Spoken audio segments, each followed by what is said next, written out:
Siti Maisaro, seorang gadis desa asal Banten, memutuskan menjadi TKW demi membantu ekonomi keluarganya. Ia tergiur oleh tawaran kerja yang menggiurkan di Kamboja, tanpa tahu bahwa dirinya akan terjerumus ke dalam jaringan gelap perdagangan organ manusia. Saat nyawanya terancam, Siti menggali kembali warisan leluhur, ilmu rawa rontek, sebuah ajian kuno yang memberi kekuatan untuk melawan maut.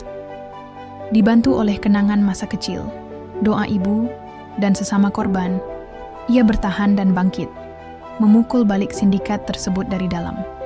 Ini bukan hanya perjuangan untuk hidup, ini perjuangan untuk mematahkan rantai kejahatan dan membela mereka yang tak bersuara. Angin sore bertiup lembut di desa Ciboreum, Banten.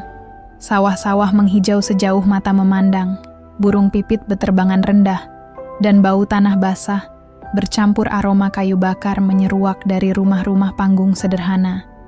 Di salah satu rumah, reyot berdinding bambu, duduklah seorang gadis muda bernama Siti Maisaro, menatap langit yang mulai berwarna jingga keemasan. Usianya baru 22, tapi wajahnya menyimpan lelah seperti perempuan usia 40. Tangannya kasar, kulitnya legam karena terbakar matahari, namun sorot matanya tajam dan penuh harapan.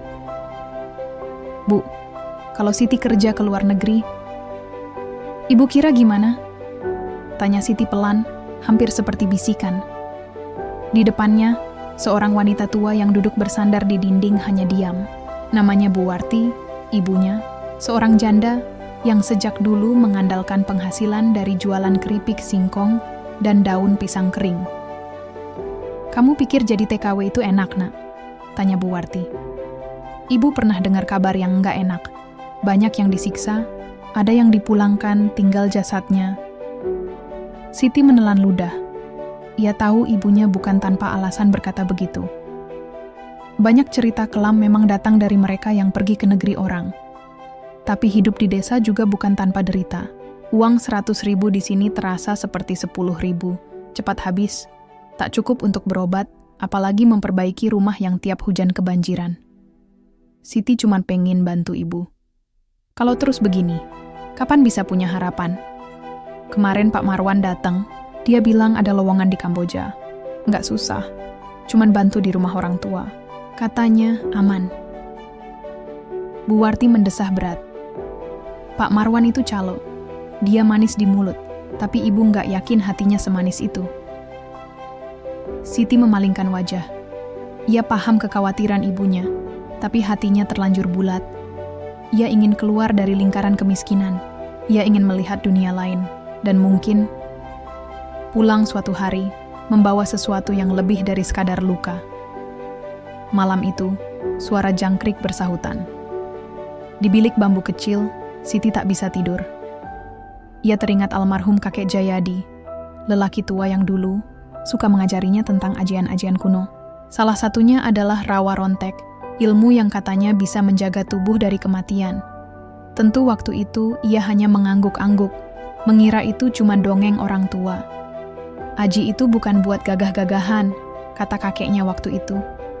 Tapi buat bertahan kalau hidup udah nggak kasih jalan. Siti menggenggam kalung batu hitam warisan kakeknya. Dulu ia anggap kalung itu cuma jimat kampungan. Kini, entah kenapa, benda itu terasa seperti satu-satunya kekuatan yang bisa ia bawa. Pagi hari, Siti pergi ke warung Bu Yani untuk membeli sabun dan mie instan. Di sana, Pak Marwan sudah menunggunya sambil menyeruput kopi. "Jadi Tik, kalau iya, berkas kamu saya masukkan besok.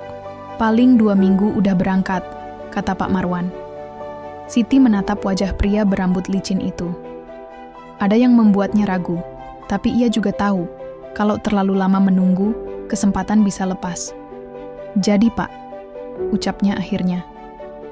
Malam harinya, Bu Warti menangis diam-diam di dapur.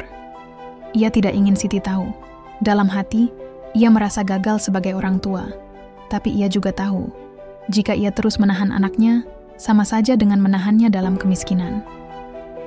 3 hari kemudian, berkas-berkas Siti sudah diproses. Ia mulai belajar sedikit bahasa Khmer dari buku lusuh bekas TKI lama. Ia juga mulai menyiapkan barang-barang kecil, baju batik, foto ibu, dan tentu saja kalung batu hitam peninggalan kakek. Seminggu sebelum keberangkatan, seluruh tetangga datang memberi doa. Beberapa membawa makanan, sebagian cuma datang untuk menyentuh tangan Siti sambil berkata, "Semoga selamat, nak." Di tengah keramaian itu, hanya Bu Warti yang tak banyak bicara. Ia hanya memeluk anaknya erat-erat, lama sekali, seolah tahu pelukan itu harus cukup untuk mengisi waktu entah berapa lama ke depan. Sore hari sebelum keberangkatan, Siti berdiri di tepi sawah. Angin kembali bertiup lembut, langit senja menguning, dan suara kakeknya seakan terdengar lagi. Kalau kamu pernah merasa sendirian di negeri orang, ingat satu hal, Siti. Darahmu bukan darah lemah. Kamu keturunan petarung. Dan saat langit mulai gelap, Siti menatap ke arah barat. Doanya hanya satu, semoga mimpinya tidak berubah jadi mimpi buruk. Bandara Soekarno-Hatta pagi itu tak seperti biasanya bagi Siti. Walau ratusan orang lalu lalang, ia merasa seperti satu-satunya yang berdiri dengan hati penuh campur aduk. Gugup, senang, takut, tapi juga sedikit bangga. Dia memakai jaket lusuh dan celana panjang hitam, bukan pakaian terbaik, tapi cukup rapi menurut standar kampung. Di lehernya, kalung batu hitam warisan kakek Jayadi tak pernah ia lepas, menggantung erat di balik bajunya, dekat jantung. Pak Marwan menyerahkan tiket dan paspor padanya. "Ini, kamu langsung saja ikut rombongan TKW yang itu. Nanti di Phnom Penh, sudah ada yang jemput. Jangan cerewet, jangan banyak tanya, ikuti saja." Siti hanya mengangguk. Ia tahu dirinya sedang menggantungkan hidup pada serangkaian harapan rapuh, yang bahkan tidak ia pahami sepenuhnya. Dalam pesawat, Siti duduk di samping seorang perempuan berusia sekitar 30 tahun. Namanya Nita, TKW asal Indramayu yang sudah 3 kali ke luar negeri. "Kamboja itu panas, tapi orangnya ramah-ramah," kata Nita sambil tersenyum. "Kamu baru pertama ya?" Siti mengangguk. Ia belum tahu harus percaya atau tidak, tapi kehadiran Nita sedikit menenangkan. Setibanya di Phnom Penh, Siti merasa seperti masuk dunia lain. Bahasa asing berseliweran, bau udara pun berbeda. Ia memeluk tas ransel kecilnya erat-erat, seperti satu-satunya pegangan yang ia punya di negeri asing ini. Di luar bandara, seorang pria berkacamata hitam dan bertubuh kekar menjemput mereka. Tanpa banyak bicara, mereka dimasukkan ke dalam van putih yang jendelanya ditutup tirai gelap. Siti mulai merasa ada yang tidak beres. "Nita, ini benar mobil dari agen?" bisik Siti. Nita hanya tersenyum, tapi wajahnya menyiratkan sesuatu yang aneh. Ia menggigit bibir dan menunduk. "Kita nggak punya pilihan sekarang." Van melaju kencang melewati jalan-jalan berdebu. Tak ada satu pun dari mereka yang tahu kemana mereka akan dibawa. Ponsel disita, dan mereka dilarang bicara selama perjalanan. Beberapa jam kemudian, mereka sampai di sebuah bangunan tua di pinggiran kota. Dindingnya tinggi, dan pagar besi dijaga pria-pria bersenjata ringan. Siti menatap sekeliling, jantungnya berdegup keras. "Masuk," bentak seorang penjaga. Mereka digiring ke kamar sempit seperti barak. Di dalam, ada belasan perempuan, lain yang wajahnya penuh kelelahan, ketakutan, dan putus asa. Siti ingin menangis, tapi air matanya tertahan. Malam pertama di tempat itu, Siti berbaring di lantai dingin. Ia memeluk kalung batu hitamnya erat-erat. "Ya Allah, ini bukan tempat kerja. Ini penjara," bisiknya dalam hati. Beberapa hari berlalu. Mereka tak diberi informasi apapun. Setiap hari, makanan disodorkan dalam mangkuk logam. Hanya nasi putih dan kuah sayur hambar. Tak ada yang berani melawan. Sampai suatu malam, Siti melihat seorang gadis dibawa keluar oleh 2 pria bertubuh besar, namanya Rika. Ia menjerit, memohon, tapi tak digubris. Dan ketika pagi datang, Rika tak pernah kembali. Ketika malam kembali, datang Siti dihampiri oleh Nita yang wajahnya kini benar-benar pucat.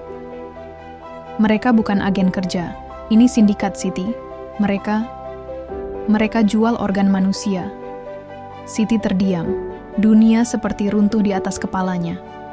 Tapi dari dalam hatinya ada bara kecil yang menyala. Kalau begitu, aku harus kabur atau mati. Malam turun dengan sunyi yang mencekam. Di kamar pengap itu, Siti duduk bersila sambil memandangi dinding kusam. Di sekelilingnya, gadis-gadis lain tertidur. Sebagian terisak pelan dalam mimpi buruk mereka. Tapi Siti tak bisa tidur. Ia tak berani. Ucapan Nita tentang sindikat penjualan organ masih bergema di telinganya. Rika menghilang, dan hari ini ada 2 gadis lain yang dibawa keluar. Satu dari mereka pingsan saat kembali. Wajahnya pucat seperti kain kafan. Siti memegang kalung batu hitam di lehernya. Batu itu terasa hangat malam ini, seolah berdenyut mengikuti detak jantungnya. Ya Allah, kakek, bantu Siti. Bisiknya lirih. Dan saat itu juga, udara di ruangan seolah berubah. Semilir angin entah dari mana menyentuh tengkuknya. Telinganya berdenging pelan. Lalu, suara berat nan lembut terdengar. Bukan dari luar, tapi dari dalam dirinya sendiri. Jangan takut, cucuku. Ilmu rawa rontek masih mengalir dalam darahmu. Ingat ajaran leluhur. Ingat titik-titik rahasia tubuhmu. Kau bukan gadis biasa. Siti membeku. Nafasnya tercekat, tapi anehnya, ia tak panik. Suara itu familiar, menenangkan. Seperti suara kakeknya dulu saat mengajarinya cara membaca pernapasan dan mengolah tenaga dalam ketika kecil. Dulu Siti anggap itu cuma permainan, tapi malam ini, semua terasa nyata. Ia duduk bersila lebih tegak. Tangannya mulai bergerak otomatis, menyentuh titik-titik di tubuhnya, di bawah perut, di dada, di dahi. Setiap titik disentuh seolah ada listrik kecil mengalir. Kekuatanmu bukan untuk membunuh, tapi untuk bertahan. Tubuhmu bisa pulih dari luka. Tapi jangan serang kecuali terpaksa. Siti membuka mata. Dunia seolah lebih terang. Ia bisa mendengar napas teman-temannya satu persatu. Ia bisa membedakan suara langkah penjaga yang mondar-mandir di luar. Ia bangkit dan berjalan pelan ke jendela. Terali besi menghalangi, tapi ia bisa mengintip keluar. Ada 2 pria berjaga. Satunya tidur di kursi plastik. Satunya lagi sibuk main ponsel. Keesokan harinya, 2 perempuan lain dipanggil. Salah satunya, Lina, menggenggam tangan Siti sebelum pergi. Doakan aku. Kalau aku nggak balik, kaburlah, ya. Siti mengangguk. Tapi ia tahu, doa saja tidak cukup. Malam berikutnya, saat semua tertidur, Siti kembali bermeditasi. Ia mulai melatih pernapasan, seperti dulu saat kecil. Setiap hembusan nafas membuat tubuhnya terasa lebih ringan, lebih siap. Dan pada malam ketiga, ketika penjaga tampak mulai lengah, Siti merangkak mendekati Nita. Kita harus kabur, bisiknya. Nita menatapnya lemah. Mustahil, Siti. Gerbang dikunci, semua dipantau. Tidak kalau kita bisa buat kekacauan, jawab Siti yakin. Percaya sama aku. Malam itu, rencana pun disusun diam-diam. Mereka akan pura-pura berkelahi agar penjaga masuk. Saat itu, Siti akan bereaksi cepat. Ia tak tahu apakah akan berhasil, tapi ia tak akan diam menunggu tubuhnya diambil untuk dijual. Sebelum tidur, Siti kembali menggenggam kalung batu hitamnya. Kakek, Siti minta izin. Kalau memang ilmu ini nyata, tunjukkan malam ini. Batu itu berdenyut pelan. Dan Siti tahu, malam ini adalah awal perlawanan. Lampu temaram dari lorong menyinari kamar pengap itu. Suara kipas angin tua berdengung pelan, menjadi latar bagi bisikan-bisikan gugup di pojok ruangan. Siti memandang Nita dalam gelap. Kau siap? Nita menelan ludah. Wajahnya tegang, tapi ia mengangguk. Kalau gagal, kita mungkin mati. Siti tak menjawab. Ia tahu itu. Tapi lebih baik mati berusaha daripada menunggu organ diambil dan tubuh dibuang ke selokan seperti kabar yang beredar. Langkah pertama mereka sederhana, menimbulkan kekacauan kecil agar penjaga masuk.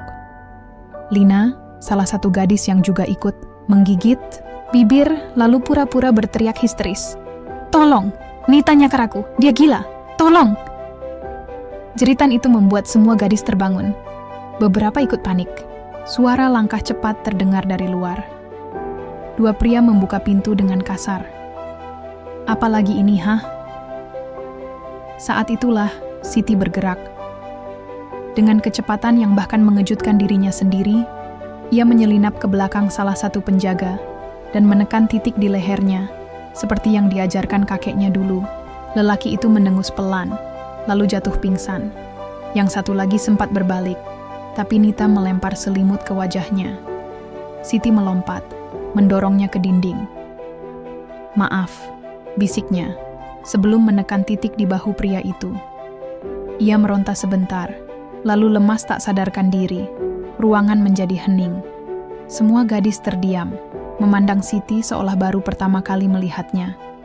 Siti pun terkejut akan kekuatannya sendiri. Tangannya gemetar, tapi tak ada waktu untuk bingung. "Kita harus pergi sekarang." Mereka menyambar tas kecil yang sudah disiapkan.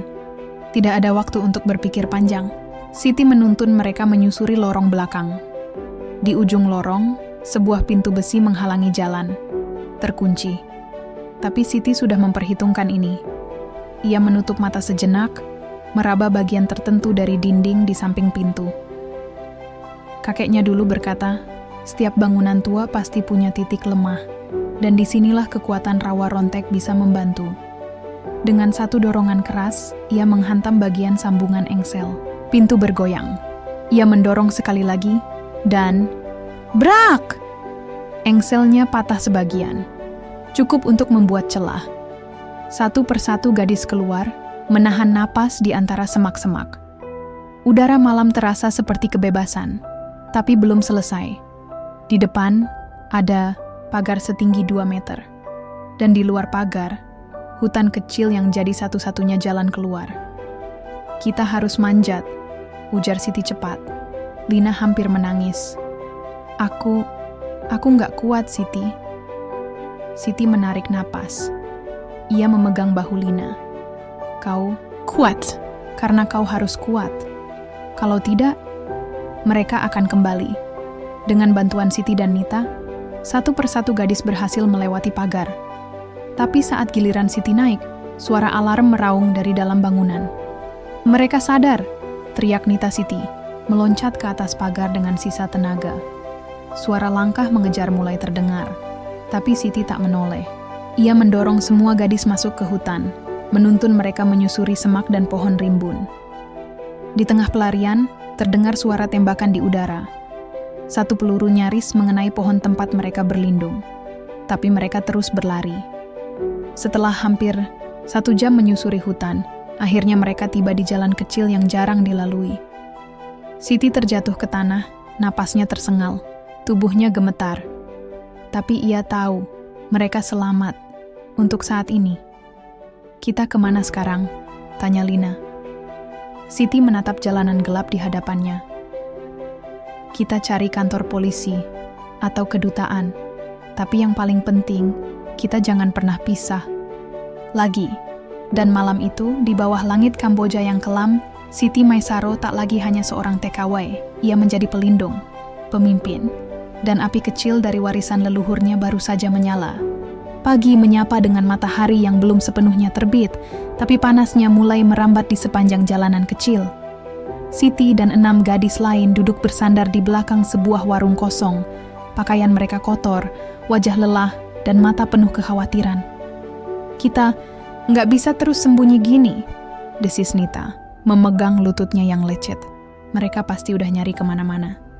Siti mengangguk. "Tujuan kita cuma satu, Kedutaan Besar Indonesia. Kalau kita sampai sana, kita aman." Lina menatapnya penuh harap. "Kau yakin mereka mau bantu? Kita kan cuma TKW. Kita warga negara Indonesia," tegas Siti. "Dan kita korban." Dengan uang seadanya, mereka akhirnya dapat menumpang truk sayur yang lewat. Sopirnya, seorang bapak paruh baya yang ramah dan tidak banyak tanya, hanya bilang, "Saya cuma bisa antar sampai dekat kota. Setelah itu kalian jalan sendiri, ya." Perjalanan hampir 2 jam. Siti mengawasi jalan, mengingat peta yang pernah dia lihat di selebaran sebelum berangkat ke Kamboja. Wajah-wajah mereka mencerminkan kelelahan dan rasa takut yang belum sepenuhnya hilang. Sampai akhirnya mereka tiba di depan pagar tinggi. Bendera merah putih berkibar pelan di halaman. Gedung megah itu terlihat kokoh, Kedutaan Besar Republik Indonesia. Siti menggenggam tangan Nita. "Ayo." Mereka masuk dengan langkah ragu. Satpam di depan menghentikan mereka. "Kalian mau apa?" Siti maju. "Kami butuh bantuan. Kami korban perdagangan manusia." Petugas itu menatap mereka sejenak, lalu memanggil rekan dalam bahasa lokal. 15 menit kemudian, mereka dibawa masuk ke ruangan kecil. Seorang pejabat muda datang, mengenakan jas dan membawa map. Siti menjelaskan semuanya. Dari awal mereka datang, janji kerja palsu, penahanan, sampai pelarian semalam, semua. Tapi reaksi petugas itu membuat dada Siti terasa sesak. "Kalian punya bukti?" Siti mengernyit. "Kami baru melarikan diri. Kami bahkan belum sempat ambil apa-apa." Pejabat itu menghela napas. "Tanpa bukti, sulit. Lagi pula kalian masuk Kamboja secara legal kan?" "Lewat agen," jawab Nita pelan. "Tapi ternyata, kalau agennya legal dan kalian nggak bisa buktikan penyekapan, kami sulit mengambil tindakan langsung," ujar si petugas datar. "Jadi kami harus nunggu mati dulu baru dianggap korban." Siti menatapnya dengan mata merah. "Kami cuma butuh perlindungan." Pejabat itu menghindari tatapannya. "Kami akan pikirkan. Untuk sementara, kalian tunggu dulu di ruang transit." Hari mulai berganti siang, dan mereka tak kunjung dipanggil kembali. Makanan seadanya dibagikan, tanpa informasi lanjutan. Malam menjelang. Siti mendengar 2 staf kedutaan berbicara di luar ruang transit. "Kalau kita bantu, nanti bisa panjang urusannya. Lagian mereka bukan WNI penting." Itu cukup untuk membakar amarah di dada Siti. Ia berdiri. "Kita nggak bisa nunggu di sini. Mereka bisa lempar kita balik ke sindikat itu kapan saja." Nita panik. "Terus kita mau kemana?" Siti menggigit bibir. Ia melihat ponsel tua yang masih bisa menyala dari tasnya. "Kita harus cari orang luar, media, siapapun. Dunia harus tahu." Malam itu, diam-diam, Siti meminjam wifi kantor dan menuliskan sebuah postingan panjang di Facebook dan X, Twitter. Dengan bahasa campuran Indonesia dan Inggris, ia ceritakan semuanya. Nama sindikat, kondisi dalam penjara gelap, dan bagaimana mereka melarikan diri.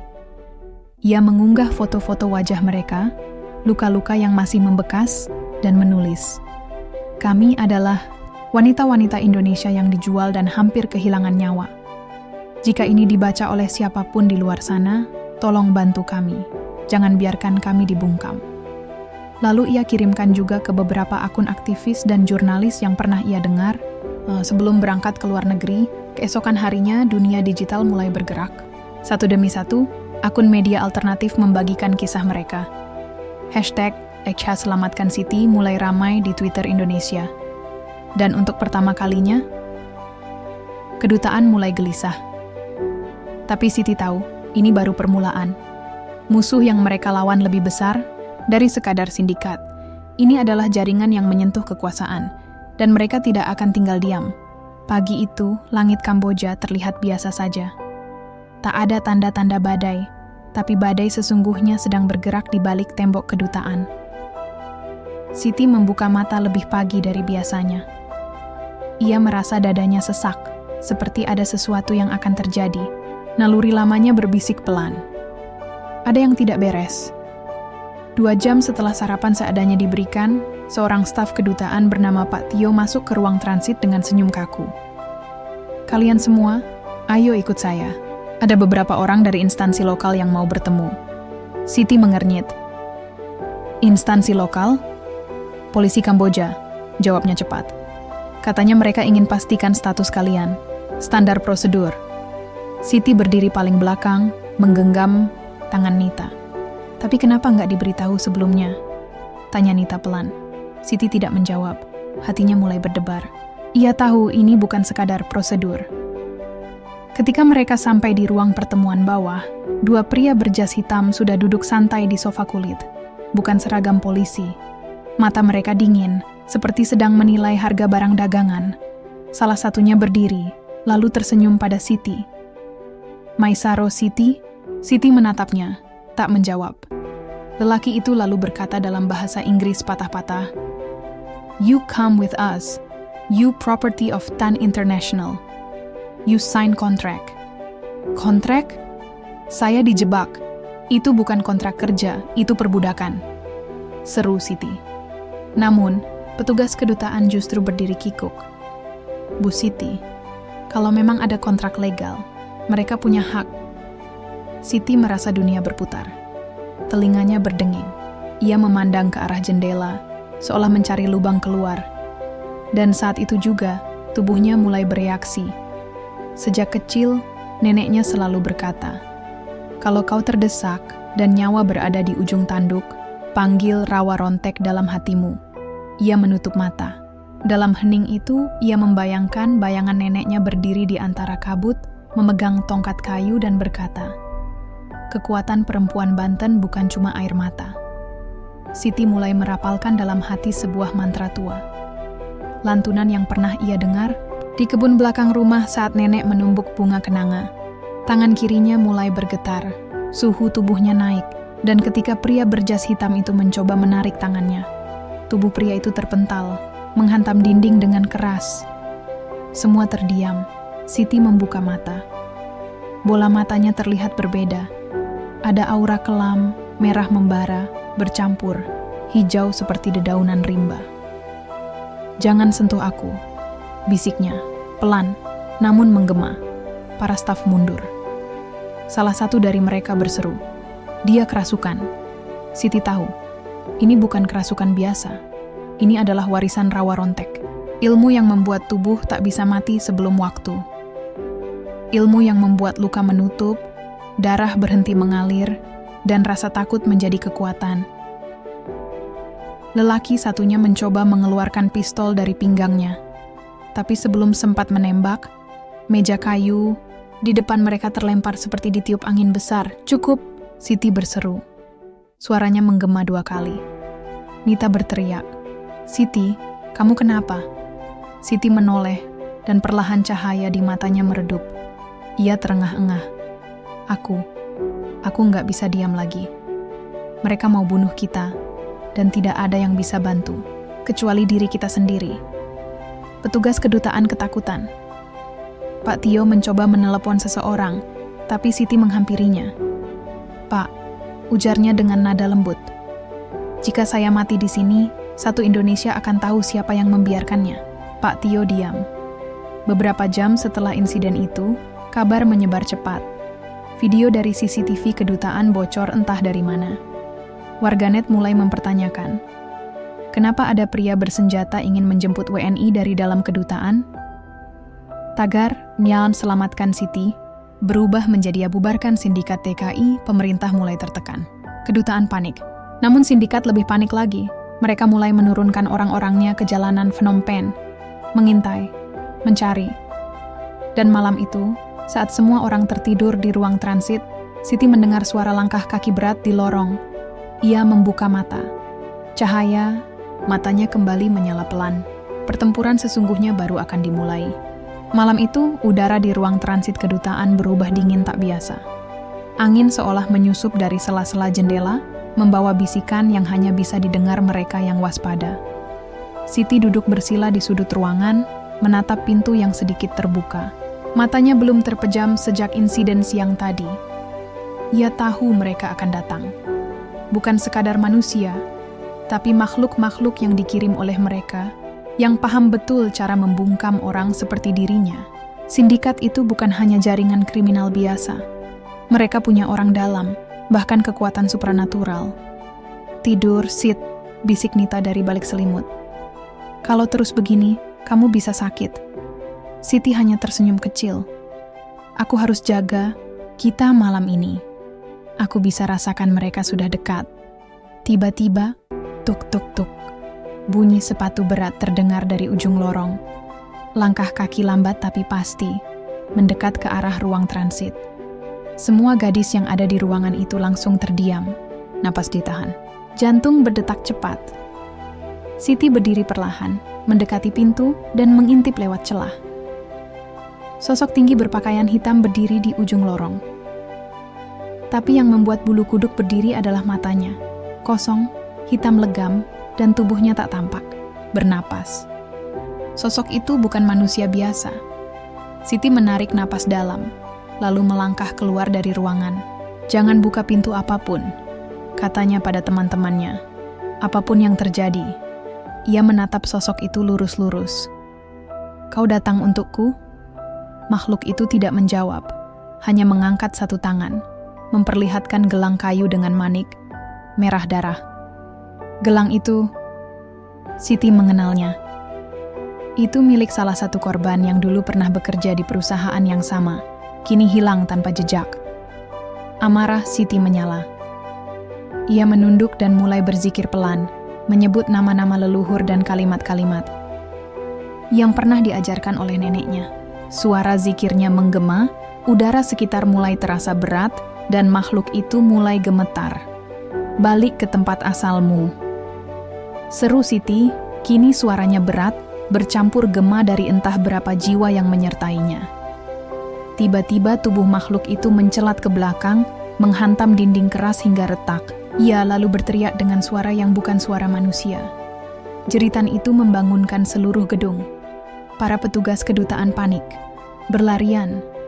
Tapi begitu mereka melihat makhluk itu, mereka malah membeku, tak percaya apa yang ada di hadapan mereka.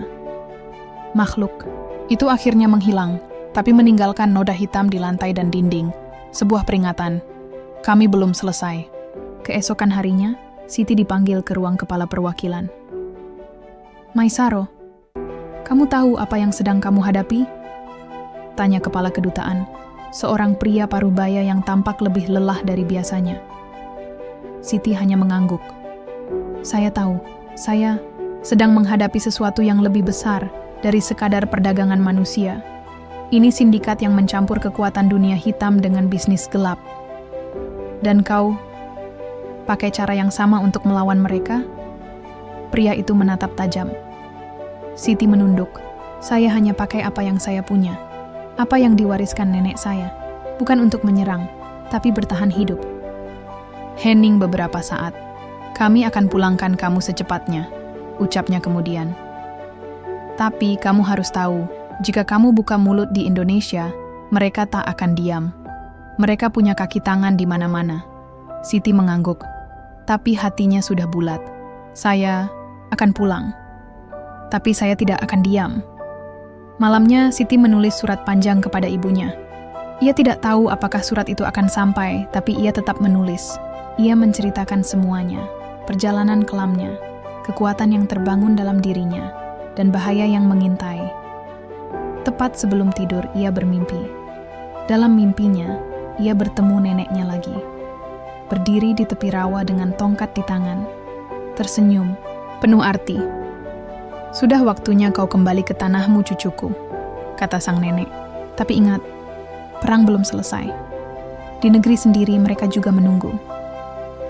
Malam itu, udara di ruang transit kedutaan berubah dingin tak biasa. Angin seolah menyusup dari sela-sela jendela, membawa bisikan yang hanya bisa didengar mereka, yang waspada. Siti duduk bersila di sudut ruangan, menatap pintu yang sedikit terbuka. Matanya belum terpejam sejak insiden siang tadi. Ia tahu mereka akan datang.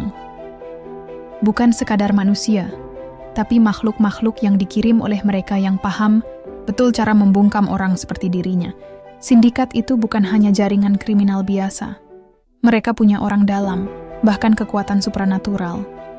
"Tidur, Sid," bisik Nita dari balik selimut. "Kalau terus begini, kamu bisa sakit." Siti hanya tersenyum kecil. "Aku harus jaga kita malam ini. Aku bisa rasakan mereka sudah dekat." Tiba-tiba, tuk-tuk-tuk. Bunyi sepatu berat terdengar dari ujung lorong. Langkah kaki lambat tapi pasti, mendekat ke arah ruang transit. Semua gadis yang ada di ruangan itu langsung terdiam, napas ditahan. Jantung berdetak cepat. Siti berdiri perlahan, mendekati pintu dan mengintip lewat celah. Sosok tinggi berpakaian hitam berdiri di ujung lorong. Tapi yang membuat bulu kuduk berdiri adalah matanya. Kosong, hitam legam, dan tubuhnya tak tampak. Bernapas. Sosok itu bukan manusia biasa. Siti menarik napas dalam, lalu melangkah keluar dari ruangan. "Jangan buka pintu apapun," katanya pada teman-temannya. Apapun yang terjadi, ia menatap sosok itu lurus-lurus. "Kau datang untukku?" Makhluk itu tidak menjawab, hanya mengangkat satu tangan, memperlihatkan gelang kayu dengan manik, merah darah. Gelang itu, Siti mengenalnya. Itu milik salah satu korban yang dulu pernah bekerja di perusahaan yang sama, kini hilang tanpa jejak. Amarah Siti menyala. Ia menunduk dan mulai berzikir pelan, menyebut nama-nama leluhur dan kalimat-kalimat yang pernah diajarkan oleh neneknya. Suara zikirnya menggema, udara sekitar mulai terasa berat, dan makhluk itu mulai gemetar. "Balik ke tempat asalmu," seru Siti. Kini suaranya berat, bercampur gema dari entah berapa jiwa yang menyertainya. Tiba-tiba tubuh makhluk itu mencelat ke belakang, menghantam dinding keras hingga retak. Ia lalu berteriak dengan suara yang bukan suara manusia. Jeritan itu membangunkan seluruh gedung. Para petugas kedutaan panik, berlarian. Tapi begitu mereka melihat makhluk itu, mereka malah membeku, tak percaya apa yang ada di hadapan mereka. Makhluk itu akhirnya menghilang, tapi meninggalkan noda hitam di lantai dan dinding. Sebuah peringatan, kami belum selesai. Keesokan harinya, Siti dipanggil ke ruang kepala perwakilan. "Maisaro, kamu tahu apa yang sedang kamu hadapi?" tanya kepala kedutaan, seorang pria parubaya yang tampak lebih lelah dari biasanya. Siti hanya mengangguk. "Saya tahu, saya sedang menghadapi sesuatu yang lebih besar dari sekadar perdagangan manusia. Ini sindikat yang mencampur kekuatan dunia hitam dengan bisnis gelap. Dan kau pakai cara yang sama untuk melawan mereka?" Pria itu menatap tajam. Siti menunduk. "Saya hanya pakai apa yang saya punya. Apa yang diwariskan nenek saya. Bukan untuk menyerang, tapi bertahan hidup." Hening beberapa saat. "Kami akan pulangkan kamu secepatnya," ucapnya kemudian. "Tapi kamu harus tahu, jika kamu buka mulut di Indonesia, mereka tak akan diam. Mereka punya kaki tangan di mana-mana." Siti mengangguk. Tapi hatinya sudah bulat. "Saya akan pulang. Tapi saya tidak akan diam." Malamnya, Siti menulis surat panjang kepada ibunya. Ia tidak tahu apakah surat itu akan sampai, tapi ia tetap menulis. Ia menceritakan semuanya, perjalanan kelamnya, kekuatan yang terbangun dalam dirinya, dan bahaya yang mengintai. Tepat sebelum tidur, ia bermimpi. Dalam mimpinya, ia bertemu neneknya lagi, berdiri di tepi rawa dengan tongkat di tangan, tersenyum penuh arti. "Sudah waktunya kau kembali ke tanahmu, cucuku," kata sang nenek. "Tapi ingat, perang belum selesai.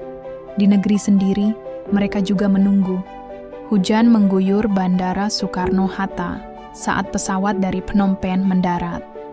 Langit Jakarta kelabu, seolah menyambut kembalinya Siti dengan pertanda muram. Ia turun dari pesawat dengan langkah perlahan, menggenggam erat tas kecil yang berisi satu-satunya peninggalan neneknya, sebuah kitab kuno berbalut kain tenun tua, berisi mantra dan doa-doa dari tanah Banten. Seorang petugas dari BP2MI menjemputnya, mengantar Siti ke rumah singgah khusus pekerja migran Indonesia. Ia diberi ruang istirahat, segelas teh manis, dan selembar formulir pengaduan. Namun sebelum Siti sempat menuliskan kisah kelamnya, seorang wanita paruh baya berbaju batik masuk ke ruangannya. Wajahnya tersenyum ramah, tapi tatapannya tajam seperti jarum. "Maisaro ya? Saya Bu Ratna, dari Dinas Sosial. Boleh kita bicara sebentar?" Siti mengangguk. Mereka pindah ke ruangan kecil yang lebih privat. Di sana, Bu Ratna menunjukkan beberapa berkas. "Kami sudah tahu sebagian kisahmu. Tapi saya harus mengingatkan, ada banyak orang penting yang tidak ingin cerita ini tersebar. Kami bisa lindungi kamu, tapi kamu harus berhati-hati." Siti menatap langsung ke mata wanita itu. "Saya tidak mau jadi korban selamanya, Bu. Saya tidak bisa diam. Bukan hanya karena saya tersakiti, tapi karena masih banyak perempuan lain yang belum sempat pulang. Wajah Bu Ratna melembut. Ia mengangguk pelan. Keesokan harinya, Siti kembali ke kampungnya di Pandeglang, Banten. Rumah ibunya sudah reot, berdiri miring di tepi sawah. Tapi ibunya, Mak Atih, menyambutnya dengan pelukan erat dan air mata yang tak berhenti mengalir. "Anakku, kupikir kau tak akan pernah pulang." Siti menangis di pelukan ibunya, tapi kebahagiaan itu tak bertahan lama. Malam harinya, rumah mereka dilempari batu. Jendela pecah, suara motor meraung di jalanan desa. "Kau kira kau bisa sembunyi?"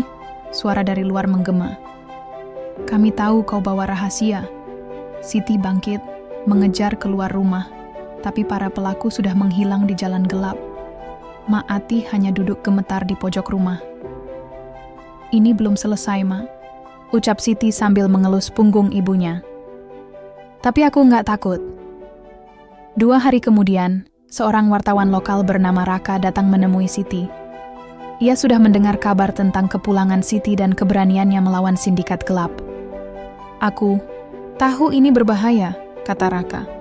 "Tapi kalau kamu bersedia bicara, kita bisa buka ini ke publik. Sekarang ada media sosial, ada jurnalisme warga. Suaramu bisa didengar." Siti ragu. Ia tahu konsekuensinya. Tapi malam itu, saat ia bermeditasi di halaman belakang, ia melihat bayangan neneknya berdiri di tepi rawa. Dalam penglihatan itu, neneknya, "Pumbir Wadatoto, kalau kau diam, mereka akan terus mencuri tubuh dan nyawa anak-anak kita." Paginya, Siti setuju. Video testimoni Siti akhirnya tayang. Dalam hitungan jam, video itu viral. Ia menceritakan bagaimana ia dijebak, dikurung, dan hampir dijadikan korban perdagangan organ. Ia juga menceritakan tentang kekuatan warisan leluhurnya, bukan sebagai mistik murahan, tapi sebagai perlawanan spiritual terhadap kekuatan jahat yang selama ini tak terlihat. Namun tak lama setelah video itu beredar, teror mulai meningkat. Rumah Mak Atih dibakar oleh orang tak dikenal. Mereka selamat karena sedang menginap di rumah tetangga. Polisi turun tangan, tapi tidak ada yang ditangkap. Siti mulai merasa semakin terpojok, tapi dia juga mulai mendapat dukungan dari banyak pihak. LSM, aktivis dan bahkan santri-santri muda yang mengenal kisahnya lewat video itu. Di akhir bab, Siti memutuskan satu hal penting. Ia akan kembali ke Kamboja sebagai saksi untuk pengadilan internasional yang dibantu oleh organisasi HAM. Ia tahu itu berisiko, tapi ia tak mau bersembunyi lagi. Sebelum berangkat, ia pergi ke makam neneknya, menaburkan bunga, dan membisikkan satu kalimat. "Doakan aku, Nek. Aku akan bawa terang ke lorong-lorong gelap itu." Langit sore di Banten berubah jingga. Angin rawa berhembus pelan, seolah menjawab. Bab 8 selesai. Suasana ruang tunggu Bandara Internasional Phnom Penh terasa jauh lebih menegangkan daripada saat Siti pertama kali menginjakkan kaki di negara ini. Dulu, ia datang dengan harapan dan mimpi. Kini, ia datang membawa luka, amarah, dan kebenaran. Di sampingnya, duduk seorang pria berkemeja putih rapi. Namanya Mr. Thomas, seorang pengacara hak asasi manusia dari organisasi internasional yang membantu membongkar jaringan perdagangan manusia. "Kau pasti gugup," kata Mr. Thomas dalam bahasa Indonesia yang cukup fasih. Siti mengangguk. "Lebih dari gugup, Pak. Tapi saya juga tidak mau diam lagi." Mereka menuju sebuah hotel yang dirahasiakan lokasinya. Di sana Siti bertemu dengan 2 perempuan lain, TKW dari Filipina dan Myanmar. Keduanya juga pernah hampir menjadi korban. Mereka berbagi cerita sambil menahan tangis. 3 bahasa, 3 negara, tapi luka mereka sama. Sidang pertama digelar di Pengadilan Tinggi Phnom Penh.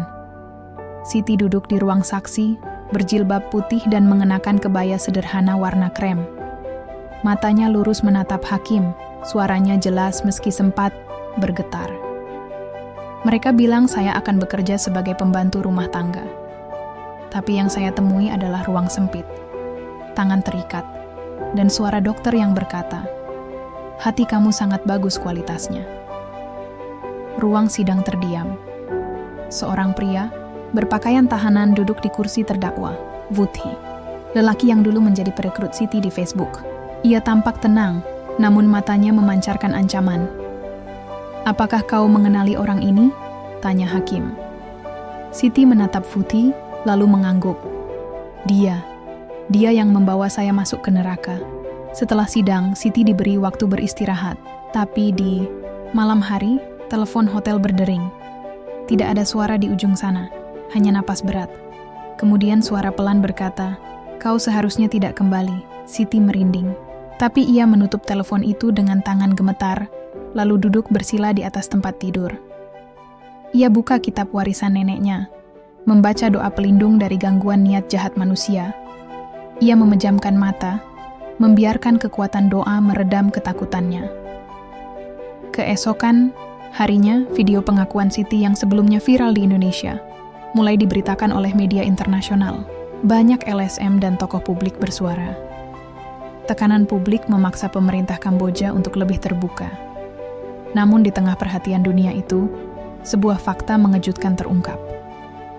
Beberapa anggota sindikat ini ternyata memiliki koneksi dengan pejabat tinggi di Indonesia, ungkap Mr. Thomas saat rapat tertutup.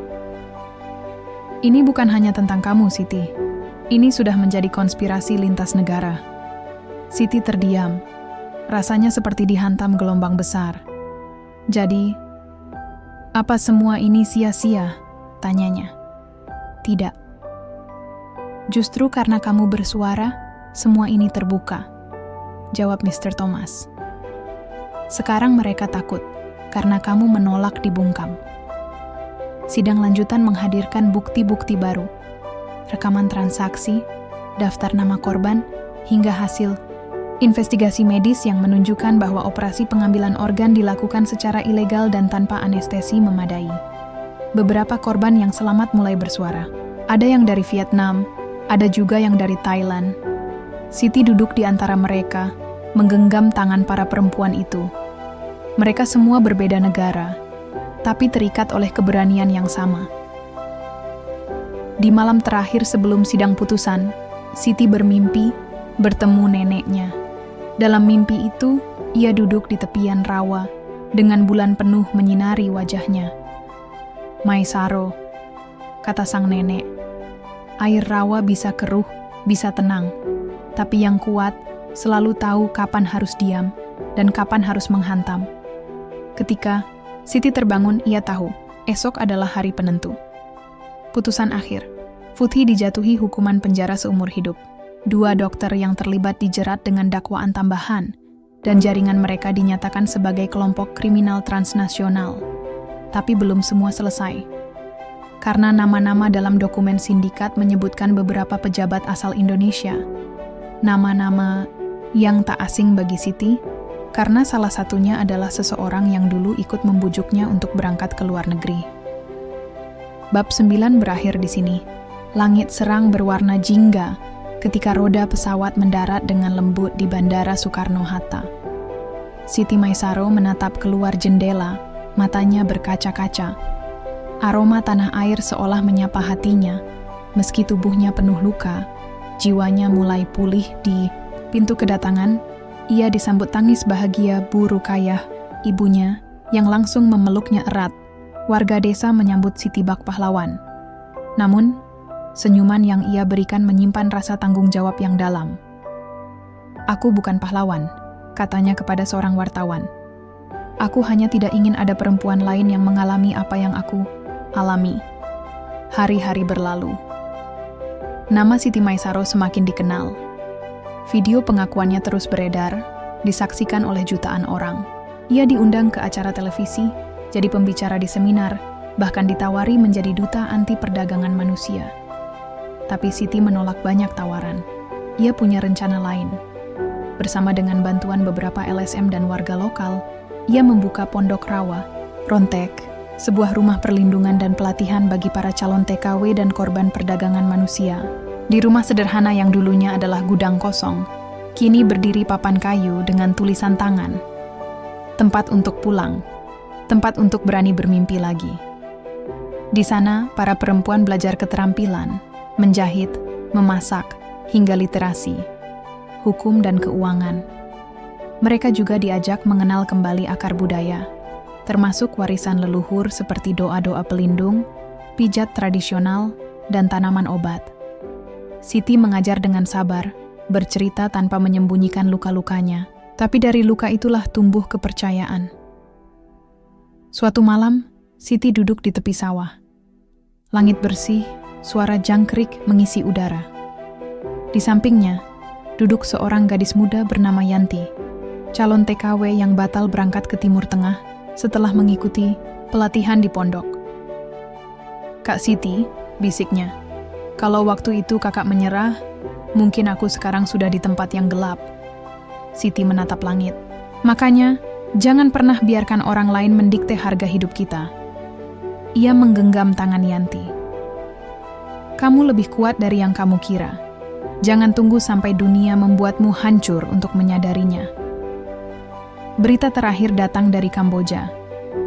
Organisasi internasional berhasil membongkar jaringan perdagangan manusia lebih luas. Beberapa nama pejabat dari Asia Tenggara ditangkap, termasuk satu nama dari Indonesia, Pak Seno, pria yang dulu mengiming-imingi Siti pekerjaan. Saat berita itu muncul, Siti hanya menarik napas dalam. "Tuhan tahu kapan waktunya kebenaran muncul," katanya pada ibunya. Malam itu, Siti kembali bermimpi tentang neneknya. Kali ini, mereka duduk bersama di tengah sawah yang tenang, dikelilingi api kecil dan embun pagi. "Kau telah menjaga warisan kita, Maisaro," kata neneknya. "Rawa rontek bukan cuma ilmu untuk bertahan hidup, tapi cara untuk menjaga harga diri." Siti tersenyum. Ia terbangun dengan hati yang lapang. Di akhir cerita ini, dunia tidak langsung berubah. Perdagangan manusia masih ada, sindikat masih bergerak, dan kemiskinan tetap menjadi ladang empuk kejahatan. Tapi satu hal berbeda. Kini ada tempat kecil di pelosok Banten, di mana para perempuan belajar untuk tidak diam, tidak menyerah, dan tidak takut bermimpi lagi. Dan semua itu dimulai dari satu perempuan yang berani melawan. Namanya Siti Maisaro.